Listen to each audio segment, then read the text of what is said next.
I grew up in a small town, nestled amidst rolling green hills, where the scent of wildflowers perfumed the air and the gentle breeze whispered secrets. Our home stood at the edge of town, a sanctuary of love and warmth.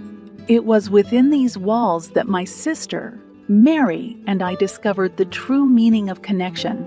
Our mother, Elizabeth, was a radiant soul whose laughter filled every room. She possessed an innate kindness that drew people to her like moths to a flame. With her twinkling eyes and soothing voice, she created an atmosphere of unconditional love and acceptance. Our father, Thomas, was a man of few words, yet his presence commanded respect. He was always immersed in his work, diligently shaping the future for our family. When Mary was born, her silence became a symphony that resonated through our lives. At first, our parents were filled with worry and confusion, seeking answers from doctors and specialists. But as time passed, they embraced the beautiful uniqueness of their youngest daughter. They learned sign language to communicate with her, and soon Mary's silence became a language of its own. As children, Mary and I wove an intricate tapestry of shared experiences. Our days were filled with laughter, mischief, and countless adventures. We explored the vast wilderness surrounding our town, chasing butterflies and climbing trees. Our imaginations knew no bounds, and the world became a canvas for our dreams. One sunny afternoon, as we lay on a blanket in a meadow, Mary's eyes sparkled with curiosity. She traced her tiny fingers across the grass, her hands dancing in a silent melody. I watched in awe as she formed delicate signs, communicating a story that only we could understand. In that moment, I realized the power of our silent connection. It was a language woven with love, understanding, and unspoken promises. "Look," Mary signed, her eyes shining with excitement. "I found a secret pathway through the forest." I leaned in closer, my heart skipping a beat. "Where does it lead?" I signed eagerly. She giggled, her hands a flurry of motion. "To a magical world where animals talk and dreams come alive." Together, we ventured into the depths of the forest, hand in hand, our imaginations intertwining like vines. We encountered mythical creatures in our minds, shared whispered secrets under the canopy of ancient trees, and found solace in the serenity of nature's embrace. As we grew older, our silent connection blossomed, strengthening with every passing day. We became inseparable companions, defying the limitations that society attempted to impose upon us. Our shared language was a fortress, protecting us from the judgments and misunderstandings of the world. One evening, as the sun painted the sky with hues of orange and gold, we sat on our favorite hilltop, overlooking the town. Mary's eyes searched the horizon, her hands poised to sign. I sensed a profound question lingering in her gaze. "What do you think lies beyond this town?" Mary signed, her expression filled with curiosity.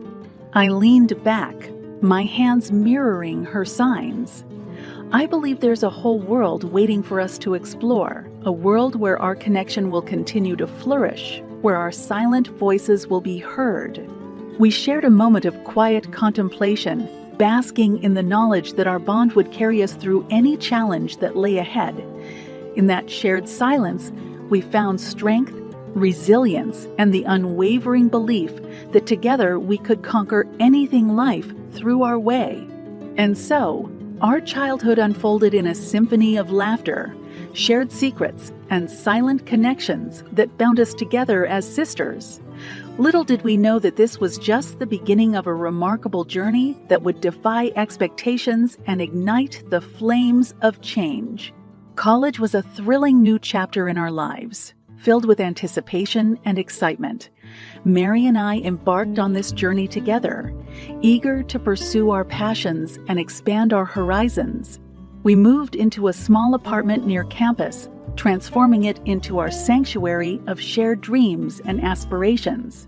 On our first day of classes, the campus buzzed with energy. We navigated the maze of buildings, our backpacks heavy with textbooks and the weight of endless possibilities. The vibrant atmosphere enveloped us as we soaked in the knowledge and experiences that awaited. Mary pursued a degree in fine arts, her creative spirit shining brightly as she delved into the world of colors, shapes, and emotions. Her artwork adorned our apartment walls, a testament to her talent and unique perspective. I, on the other hand, embraced the wonders of scientific exploration, immersing myself in the realms of biology and research. Late nights were spent huddled together in our shared study corner, surrounded by books and notes. Our apartment echoed with laughter, frustration, and the clacking of keyboards. Mary would often glance up from her canvas, her eyes sparkling with mischief. "Tell me about the incredible world of science you've discovered today," she signed, a mischievous grin on her face. I would lean forward, eager to share my newfound knowledge. "I've learned about the intricacies of cellular processes and the wonders of DNA. It's like unraveling the secrets of life itself." Mary would nod, her eyes filled with wonder. We would spend hours discussing the intersection of art and science, finding inspiration in the unique perspectives each field offered. Outside the walls of our apartment, college life unfolded like a vibrant tapestry. We joined clubs, participated in extracurricular activities, and engaged in spirited debates. Our presence as sisters who communicated through sign language inspired curiosity and admiration among our peers. During one particularly memorable event, the college held an art exhibition. Mary had poured her heart and soul into a series of paintings that explored the beauty of human connection beyond words. The gallery was abuzz with whispers and murmurs as people marveled at the depth of emotion captured on the canvases. I stood beside Mary, observing the crowd's reactions. A young woman approached, her eyes fixed on one of Mary's pieces. She turned to us, her curiosity evident. "This painting, it speaks to me. How did you capture such raw emotion without words?" she asked, her voice filled with wonder. Mary's hands moved gracefully, her signs painting a vivid picture. Emotions transcend words. They are felt in the depths of our souls. Art is the language that speaks directly to the heart. The young woman nodded, her eyes shining with understanding. In that moment, we realized the power of our shared path in college to challenge preconceived notions, to bridge gaps, and to ignite conversations that transcended spoken language. As we neared the end of our college journey, graduation loomed on the horizon, a bittersweet culmination of years of hard work and growth. We donned our caps and gowns, our hearts swelling with pride and gratitude. During the commencement ceremony, our names were called, and we walked across the stage together, our smiles radiant and our connection unbreakable. The applause of our loved ones and the entire graduating class enveloped us, a symphony of support and celebration. In that moment, we knew that our shared path through college had prepared us for the challenges that lay beyond. Together, we would navigate the complexities of the world, armed with the knowledge, resilience, and love that had been cultivated throughout our journey. And so, as we tossed our graduation caps high into the air, we embarked on the next chapter of our lives, eager to face the world as sisters, friends, and passionate individuals ready to make our mark. Little did we know that the challenges of the workplace would test our bond in unexpected ways, but our strength would prevail, illuminating the path ahead. Entering the professional world was a leap into the unknown, a realm where our skills and determination would be put to the test. Mary and I embarked on this new chapter with hope and excitement, ready to make a difference in our chosen careers.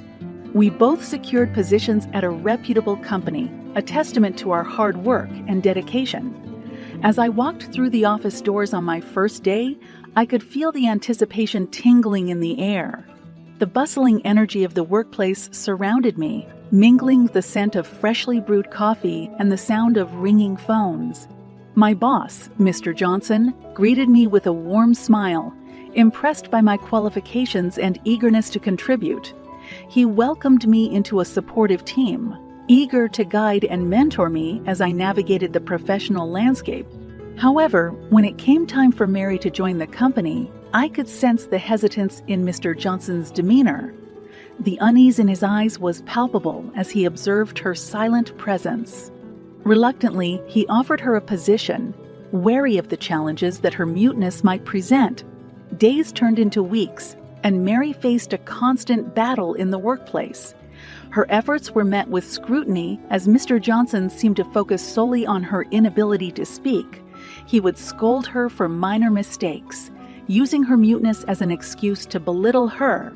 As Mary and I rose through the ranks of our careers, we encountered a pivotal moment, a cruel display of prejudice that tested the strength of our resolve and the depth of our resilience. It was a moment that would challenge not only our professional aspirations, but also our very identities. In our new roles, we found ourselves working under a senior executive named Mr. Johnson. From the moment he laid eyes on Mary, a disdainful sneer crossed his face. It became clear that he held deep-seated biases against individuals who communicated differently, and Mary, being mute, bore the brunt of his prejudice. His actions were subtle at first, ignoring her contributions, dismissing her ideas, and undermining her expertise. It was a slow erosion of Mary's confidence, a constant reminder that her voiceless presence was seen as a weakness in the eyes of those blinded by their own narrow judgments. One fateful day, our company organized a high-profile meeting with potential clients at a prestigious conference. The event was a chance to showcase our skills, secure valuable contracts, and elevate our professional standing. Mary and I prepared diligently, ready to impress and prove our worth. As we entered the conference hall, the atmosphere was charged with anticipation. Executives, investors, and industry leaders mingled, their conversations a symphony of ambition. However, the moment Mr. Johnson caught sight of Mary, a sinister smirk played upon his lips. Throughout the event, he purposefully excluded Mary from discussions, sidelining her expertise. He questioned her abilities in public, belittling her in front of our colleagues and potential clients. It was a calculated display of power, a blatant attempt to undermine her and tarnish our reputation. Unable to bear the injustice any longer, I stepped forward, determined to confront Mr. Johnson and defend Mary's honor. "Mr. Johnson," I began, my voice steady but laced with defiance.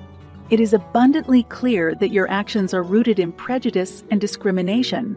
You underestimate Mary's abilities, ignoring her invaluable contributions to this team. Your behavior is not only unprofessional but also a disservice to the very values this company claims to uphold." Mr. Johnson's face flushed with anger, his voice dripping with condescension. And what would a mute girl and her defender know about success in this industry? You are both liabilities, hindrances to our progress. The room fell into a stunned silence, the weight of his words hanging in the air. I looked around, meeting the eyes of our colleagues and potential clients, hoping to find support and understanding. To my surprise, a respected industry leader, Mrs. Ramirez, stepped forward, her voice filled with authority and conviction. "Mr. Johnson, your prejudice is a stain on this profession. I have witnessed the dedication, talent, and professionalism that Mary and Laura bring to the table. It is your narrow-mindedness that hinders progress, not their abilities." A murmur of agreement rippled through the room as others found their voices, joining in the chorus of support. It was a moment of unity, a rejection of prejudice, and a testament to the power of collective action. The conference organizers, witnessing the scene unfold, swiftly intervened. Mr. Johnson was escorted out of the event, his reputation tarnished by his blatant display of prejudice. It was a victory against discrimination, a step toward a more inclusive future. In the aftermath of that fateful day, the incident reverberated through the corridors of the company. Our higher-ups, recognizing the magnitude of Mr. Johnson's actions, took decisive measures. He was promptly relieved of his position with an official statement denouncing his prejudiced behavior.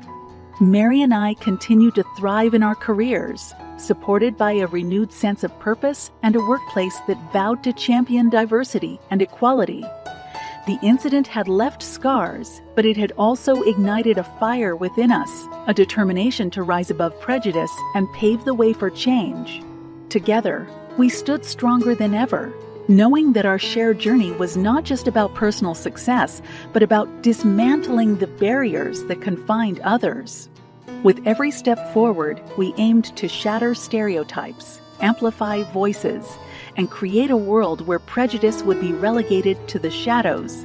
And so, armed with resilience and an unwavering commitment to justice, we pressed on, ready to face the challenges that lay ahead and leave an indelible mark on the path we walked together.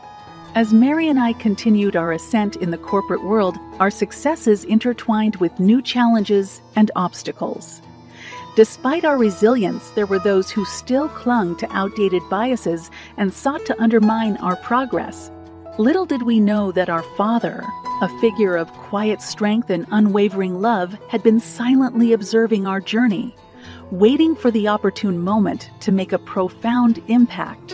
One fateful evening, our company hosted a grand celebration, an occasion to commemorate our collective achievements. The venue was an elegant upscale restaurant known for its exquisite cuisine and ambiance. As we stepped into the grand hall, the air was thick with anticipation and the clinking of glasses. Among the sea of familiar faces, our boss, Mr. Anderson, loomed prominently. He had witnessed her resilience and undeniable talent. Yet a hidden resentment seemed to simmer beneath the surface, waiting for the perfect opportunity to reveal itself. The evening unfolded with merriment and camaraderie. Colleagues, clients, and friends mingled, their laughter filling the air. Mary and I, dressed in our finest attire, reveled in the celebration of our accomplishments, cherishing the moments of triumph. But the joyous atmosphere took an abrupt turn when Mr. Anderson, fueled by his hidden prejudice, chose this moment to publicly humiliate Mary. His words, laced with venom, cut through the jubilant chatter. "What can a mute girl possibly contribute?" He sneered, his voice dripping with disdain. "She's nothing but dead weight, a burden to this company." The room fell into an uneasy silence as the weight of his words settled upon us. Anger and indignation welled up within me, but before I could react, a familiar figure burst through the doors of the restaurant. Our father, a man whose mere presence commanded attention. His eyes locked onto Mr. Anderson, and with a voice that carried the weight of 1,000 convictions, he spoke. "How dare you belittle my daughter? You who claim to be a leader have shown nothing but arrogance and ignorance. It is your shortcomings as a human being that hinder your ability to see the true value and potential within others." The room grew still, all eyes fixated on the confrontation unfolding before them. The restaurant staff, recognizing our father's stature as an influential businessman, hesitated but ultimately chose to support the cause of justice. A server with a trembling voice but unwavering resolve stepped forward. "Sir, your daughters have contributed immensely to our society, inspiring us all. We cannot stand idly by while their worth is diminished." Others joined in, their voices blending into a chorus of disapproval. The staff, united in their condemnation of Mr. Anderson's behavior, demanded his departure from the establishment. As Mr. Anderson faced the collective wrath of those around him, our father's voice boomed, resonating with authority. "Your actions have consequences, Mr. Anderson. It is time for you to face the repercussions of your bigotry and mistreatment. You are no longer fit to lead." In the aftermath of that defining moment, our father's influence extended far beyond the walls of the restaurant. As a prominent figure within the business community, he wielded his power and connections to ensure that justice prevailed. He lobbied tirelessly, leveraging his influence to bring about Mr. Anderson's dismissal from the company. The incident became a turning point, a testament to the enduring power of family, the strength of a father's love, and the resilience of the human spirit. With Mr. Anderson's departure, a newfound sense of peace and unity settled within our workplace. The toxic remnants of prejudice were washed away, replaced by an environment that fostered equality, empathy, and growth. Mary and I continued our ascent, our careers reaching new heights. We carried within us the lessons learned from this situation, the unyielding support of our father, the importance of standing up against injustice, and the knowledge that together we could overcome any obstacle. The early days of our marriage were filled with laughter and love, but as time went on, our relationship began to unravel. James, my husband, had always been a dedicated office worker, and I admired his work ethic. However, the long hours and mounting stress seemed to take a toll on our marriage. We became distant, and the once frequent affectionate gestures became rare. One evening, as we sat at the dinner table, the tension in the air was palpable. I mustered the courage to address the growing rift between us. Me, James, it feels like we're drifting apart. We used to be so happy together. James sighed, looking tired and distant. James, I know, Abigail, but work has been so stressful lately. I'm just trying to keep everything afloat. Me, but what about us? We're drowning in our own problems, and it feels like we're losing each other. James glanced up briefly, a flicker of remorse in his eyes, before his gaze returned to his plate. James, I'm sorry, Abigail. I didn't mean for it to be this way. I'm just trying to provide for us, to make a better future. His words stung, as they often did lately. I knew he was trying his best, but the emotional void in our relationship was growing harder to ignore. It seemed as though the weight of his responsibilities had consumed him, leaving little room for our connection. As we retreated to our separate corners of the house that night, the silence echoed the growing chasm between us. Deep down, I held on to the hope that we could find our way back to each other, but the uncertainty of our future gnawed at my heart. In the days that followed, our arguments became more frequent. We bickered over trivial matters that, in truth, masked the deeper issues we were too afraid to confront. The distance between us only widened, leaving a void that seemed impossible to bridge. Each passing day felt like a small step toward an inevitable break, but I clung to the memories of our early love, hoping that somehow we could rediscover the joy we once shared. Yet, the strain in our marriage seemed insurmountable, and I feared we were both losing the battle to save what was left of our relationship.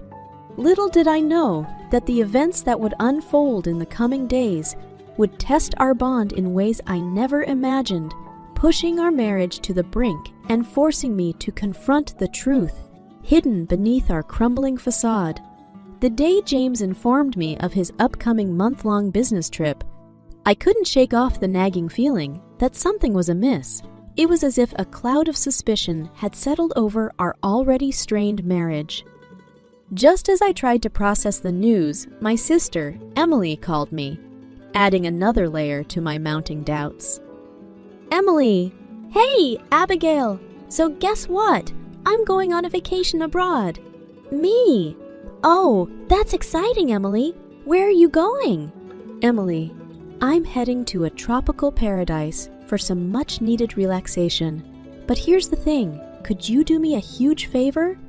I need someone to look after Daniel while I'm away. He'll stay with you? Is that all right? My mind raced, drawing connections between Emily's vacation and James' sudden business trip. Me, of course, Emily. I'll take care of Daniel. But do you happen to know the dates of your vacation? Emily hesitated for a moment. Emily, I'll be gone for the entire month. Why do you ask? My suspicion grew, and voice trembling with suppressed worry. Me, No reason. It's just, Emily.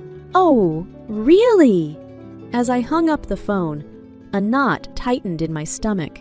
The timing of it all felt too suspicious to be mere coincidence.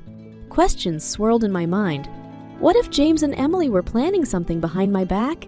Was he using the guise of a business trip to spend time with my sister? The very thought sent waves of hurt and betrayal crashing through me. I couldn't ignore my doubts any longer. The need to uncover the truth consumed me, and I resolved to investigate further. I gathered my thoughts, realizing that I needed concrete evidence to confront James and Emily. With trembling hands, I picked up the phone and dialed James' office number. The conversation that followed would either confirm my suspicions or put my restless mind at ease. Me. Hello, Mr. Anderson. I hope you remember me. I'm calling about James' business trip. Can you provide me with some details? I have some concerns. Mr. Anderson. Ah, Abigail, of course. I remember you. What would you like to know? What would you like to know? I took a deep breath, my voice trembling with a mix of fear and determination. Me. I just wanted to make sure everything is in order for James' business trip. You see, I haven't heard much about it from him, and I'm starting to worry. Mr. Anderson, Abigail, I must be honest with you. James didn't go on any business trip. He actually requested a month off. There's no official assignment that I'm aware of. My world shattered in that moment. Suspicions confirmed beyond a shadow of a doubt. The weight of betrayal pressed heavily on my chest, leaving me breathless. Numbness consumed me. As I hung up the phone, the truth now painfully clear. James had manipulated me, lied to me, and shattered the trust we once shared. The realization washed over me like a tidal wave, mingling with the grief of losing the marriage I'd once cherished. Armed with the knowledge of James's deceit, I felt a surge of determination to uncover the extent of his betrayal. The days leading up to his supposed business trip were fraught with tension as I meticulously gathered evidence to confront him and my sister, Emily. I began by discreetly searching through James's belongings, hoping to find any signs of his secret rendezvous. My hands trembled as I sifted through his suitcase, looking for any indication of his true intentions. Amidst a stack of neatly folded shirts, I discovered a travel itinerary tucked away. My heart skipped a beat as I scanned through the document. It detailed a luxury resort in a tropical paradise, coinciding precisely with Emily's vacation dates. The evidence was undeniable. James had orchestrated a deceitful plan to spend a month away with my own sister while leaving me in the dark. With a heavy heart, I confronted Emily, needing answers and a sense of closure. Me. Emily, we need to talk. It's about James and your vacation. Emily, what's wrong, Abigail? Did something happen? Me. Don't play dumb, Emily. I know the truth. James didn't go on a business trip. He took a month off, the same month you were away. How could you both betray me like this? Emily, Abigail, it's not what you think. There must be some misunderstanding. My voice quivered with the weight of my emotions, hurt breaking through. Me, misunderstanding. I found the itinerary, Emily. The resort details, the dates, they match perfectly. You both planned this behind my back. How could you do this to me? Emily's facade cracked, revealing a flicker of guilt mixed with her attempt to save face. Emily, Abigail, I'm sorry. It just happened. We didn't plan for it to go this far. Please, try to understand. My heartache turned into a searing anger, fueling me resolve to leave no stone unturned. Me, understand. How can I understand the betrayal of my own sister and my husband? This is unforgivable, Emily. Our relationship will never be the same. With those words hanging in the air, the truth of their transgressions loomed over me, and I knew that the path ahead would be one of heartache, healing, and ultimately, finding the strength to rebuild my life without them. As the days passed, consumed by the shattered fragments of my marriage, a new tragedy unfolded that would push me further into the depths of despair. It was a typical evening when I noticed a change in Daniel's behavior. My sister's son, who had been under my care during her vacation, appeared unusually lethargic and listless. Worry etched lines upon my face as I observed him closely. His condition deteriorated rapidly, and a sense of panic gripped my heart. I reached out to James and Emily, desperate for their support and guidance in this troubling time. "Me! James, Emily! Daniel's really sick. Please, answer your phones! James! Hey, you've reached James. Sorry, I can't come to the phone right now. Leave a message." Voicemail after voicemail, my pleas for help fell on deaf ears. The silence on the other end of the line intensified my anxiety. With each passing moment, Daniel's condition worsened, and the weight of responsibility pressed upon my shoulders. Realizing that time was running out, I dialed the emergency services, hoping that medical professionals would provide the care that Daniel desperately needed. Me. "This is an emergency. I need an ambulance right away. It's my nephew. He's very ill." "Emergency operator. Help is on the way. Stay calm and provide any necessary details you can." As I waited for the ambulance to arrive, I cradled Daniel in my arms, his small body limp and fragile. Tears streamed down my face, a mixture of fear, grief, and frustration. How could my sister and James abandon us in this moment of crisis? The pain of their absence intensified, fueling my determination to fight for Daniel's well-being. Soon, the wailing sirens pierced the night, and a team of paramedics rushed into the house. They quickly assessed Daniel's condition and initiated the necessary measures to stabilize him. "Paramedic, we need to transport him to the hospital immediately. We're doing everything we can for him. Stay strong." Clutching onto hope amidst the darkness, I accompanied Daniel in the ambulance, my heart weighed down by both fear for his life and the burden of betrayal that loomed over me. Days turned into a blur as Daniel fought for his young life in the sterile hospital environment. Doctors and nurses moved around him, tirelessly working to diagnose and treat his illness.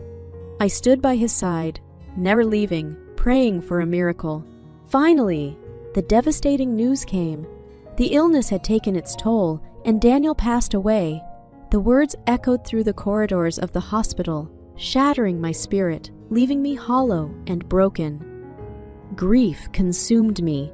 Mingling with the anger and pain that had been festering within, I longed to reach out to James and Emily to share this unbearable loss and demand answers, but their continued silence hung heavy over me. In the midst of my darkest hour, the phone rang. It was Emily, breaking her prolonged silence. "Me? Hello? Emily! Abigail! I heard about Daniel. I'm so sorry." "Me, where were you when he needed you? Why didn't you answer the phone?" "Emily, I was away, Abigail. I can't change what happened, but I want to be there for you now. We need to come back immediately." My heart was torn between the anguish of loss and the conflicting emotions of my sister's presence. "Me? Yes, Emily. Come back. We have a funeral to attend." The funeral would mark not only the end of Daniel's young life, but also the final chapter of a broken marriage and a shattered bond between sisters. In the midst of my grief, I vowed to find strength and resilience, to forge a new path forward, and to seek the healing that my wounded heart so desperately needed. The weight of sorrow hung heavy in the air as the day of Daniel's funeral arrived. Friends and family gathered, their faces etched with grief and disbelief. The somber atmosphere seemed to mirror the shattered pieces of my heart. As I stood before the open casket, my eyes filled with tears as I gazed upon Daniel's peaceful face. His absence left an emptiness that words could not describe. The pain of losing him coupled with the betrayal of my husband and sister, threatened to engulf me. The funeral service commenced with heartfelt eulogies and shared memories of Daniel's infectious laughter and bright spirit. It was a bittersweet tribute, for amidst the collective mourning, my own personal battle raged within me. After the service, as mourners started to disperse, I found myself standing alone near Daniel's resting place. The weight of loss settled heavily on my shoulders, and I felt the need to confront James and Emily, to seek answers and closure in the face of their absence. With a mix of determination and trepidation, I dialed James' number, hoping against hope that he would answer and face the consequences of his betrayal. "James, hello!" "Me? James, where were you? Our nephew was fighting for his life, and you are nowhere to be found. How could you abandon us like this?" "James, Abigail, Me? You expect me to believe that? You conveniently took a month off at the same time as Emily's vacation. Don't try to deny it, James. I know the truth." "James, I messed up, Abigail. I made a terrible mistake, and I don't know how to make it right. I wish I could turn back time and change everything." My voice wavered as the weight of my emotions threatened to overwhelm me. "Me, it's too late for apologies now, James. You broke my trust, and your actions have caused irreparable damage. Our marriage is over." The conversation ended, leaving a heavy silence in its wake. I had confronted James, and though his remorse was evident, the wounds ran deep, and forgiveness seemed an insurmountable task. Turning my attention to Emily, I dialed her number, steeling myself for the confrontation that awaited. "Emily, Abigail, Me. Sorry isn't enough, Emily. Our bond as sisters has been shattered. I trusted you, and you betrayed that trust. I can't pretend everything is okay anymore. Emily, Abigail, please. Let's talk. I want to make things right. Losing Daniel has shown me the importance of family. My heart ached at the complexity of my emotions. The love for my sister mingled with the pain of betrayal, making forgiveness seem like an elusive dream. Me, Emily, I need time to heal and find my own way forward. Our relationship has been deeply wounded. I don't know if it can ever fully recover." The conversation ended, leaving a trail of unresolved emotions hanging between us. The loss of Daniel had become a catalyst for a cascade of shattered relationships, leaving me adrift in a sea of grief and uncertainty. As I stood by Daniel's graveside, tears streaming down my face, I vowed to honor his memory by finding strength within myself.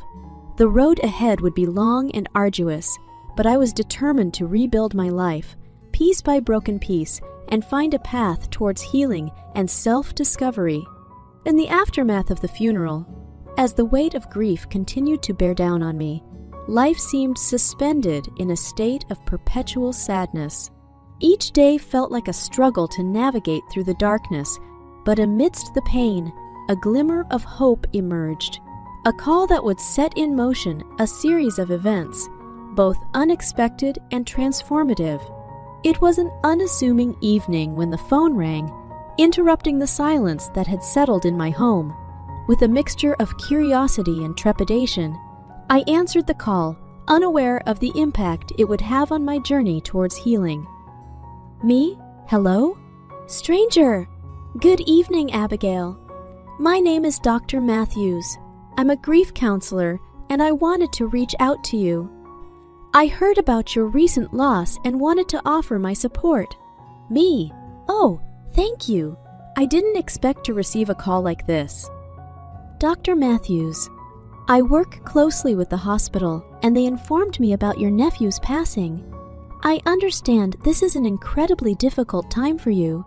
If you're open to it, I would like to offer my guidance and assistance as you navigate through the grieving process. Me? I appreciate your gesture, Dr. Matthews. I've been struggling, and I don't know where to begin. Maybe talking to someone would help. Dr. Matthews. I'm here to listen, Abigail. Grief can be a complex journey, and it's different for everyone. Together, we can explore your emotions, find ways to cope, and ultimately discover a path towards healing. Would you be open to scheduling a session? Me. Yes, I would like that. Thank you, Dr. Matthews. Your call means more to me than you can imagine. That fateful call marked the beginning of a profound transformation within me. Through weekly counseling sessions, Dr. Matthews helped me navigate the labyrinth of grief, untangling the emotions that had entwined themselves within my heart. He provided a safe space for me to express my pain, anger, and confusion, offering guidance and support every step of the way. As the weeks turned into months, the fog of sorrow gradually lifted, replaced by a newfound sense of clarity and resilience. Dr. Matthews had become an integral part of my healing journey, helping me unravel the layers of my broken marriage and the loss of my nephew. With his guidance, I began to redefine my identity, separate from the roles of a wife and sister. I focused on self-care, exploring my passions and rebuilding the fragments of my shattered confidence. The void left by James and Emily's betrayal slowly started to fill with a renewed sense of purpose and self-worth.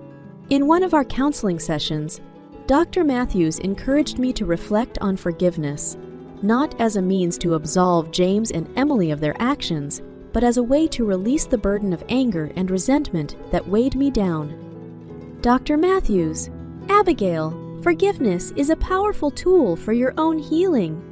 It doesn't mean forgetting or condoning what happened, but it allows you to let go of the negative emotions that hold you captive. Are you open to exploring forgiveness as part of your journey? Me. I never thought I could forgive them for what they did, but carrying this anger is exhausting. Maybe forgiveness is a way to set myself free. Dr. Matthews, take your time, Abigail. Forgiveness is a personal journey, and it's okay if it takes time to reach that point. Remember, it's about finding peace within yourself, regardless of their actions. In the depths of my pain, forgiveness seemed like an unattainable goal. Yet, with Dr. Matthews' guidance, I began to understand that forgiveness was not about granting absolution to those who wronged me. It was about reclaiming my own power and finding peace within my own heart. The journey towards forgiveness would be arduous and filled with setbacks, but with each counseling session, I took one step closer to liberation. Dr. Matthews became a guiding light, illuminating the path towards self-compassion and the possibility of a future unburdened by the weight of betrayal. As the chapter closed on the transformative power of Dr. Matthews' counsel, I emerged with a newfound strength and resilience. The call that began as a lifeline had become the catalyst for my own personal growth, setting the stage for the final chapter of my journey towards self-discovery and healing. The pain of betrayal and loss still lingered, but alongside it bloomed a sense of newfound strength and resilience. It was time to embrace the end and the beginning. With the support of Dr. Matthews and the wisdom I had gained through counseling, I made the difficult decision to officially end my marriage to James. The legal process was daunting, but I knew it was necessary to sever the ties that bound me to a painful past. In the quiet solitude of my lawyer's office, pen in hand, I signed the divorce papers. It was a poignant moment, a symbol of closure and the final act of letting go. The weight of the past began to lift, and I could glimpse a future untethered from the chains of a broken marriage. Amidst the legal proceedings, I received a surprise call, one that would mark the unexpected beginning of a new chapter in my life. Mimi! Hello! Emily. Abigail. It's me, Emily. I know it's been a while since we spoke, but I wanted to reach out. I've been reflecting on everything, and I want to make amends for my actions. Can we meet? Me. Emily, it's not that simple. The pain runs deep, and I don't know if I'm ready for a conversation. Emily, I understand, Abigail. I just want the opportunity to apologize, to show you that I've changed. Please give me a chance to make things right. My heart wavered, torn between the lingering pain of betrayal and a glimmer of hope for reconciliation. Me. Okay, Emily, let's meet. But know that forgiveness won't come easily. We have a long way to go. Days later, Emily and I sat across from each other at a coffee shop, a place that held memories of our shared laughter and sisterly bonds. The air was charged with tension, yet a flicker of vulnerability softened the edges of our conversation. Emily, Abigail, I am so sorry. I can't even begin to express the remorse I feel for my actions. I was selfish, and I betrayed your trust. Losing Daniel made me realize the gravity of my mistakes. I want to rebuild our relationship, if you'll let me. Me, Emily, the pain runs deep. But I see your genuine remorse, and I believe people can change. Let's take this one step at a time and see if we can find our way back to each other. The journey towards reconciling with Emily would be arduous and filled with challenges, but as we sat there, sharing our vulnerabilities, the bond between sisters began to reemerge, a fragile seed of hope planted in the fertile ground of forgiveness. In the aftermath of our meeting, I realized that true healing would not come from clinging to the past, but from embracing the possibilities of the present and the future. I set out on a path of self-discovery, nurturing my passions, forging new connections, and reclaiming my identity. With each passing day, the pain of betrayal grew duller, overshadowed by the resilience that bloomed within me. The end of my marriage and the fractured bond with Emily marked the closing of one chapter, but it also paved the way for a new beginning, a chapter defined by strength, self-love, and the infinite possibilities that awaited. As I embarked on this new chapter, I carried with me the memories of Daniel, the little boy who had touched my life so deeply. His passing had been a catalyst for change, a wake-up call that reminded me of the fragile beauty of life and the importance of cherishing every precious moment. And so, with a mixture of gratitude and determination, I embraced the end and the beginning, knowing that within the depths of my own resilience, I would find the strength to create a future filled with love, authenticity, and the unwavering pursuit of my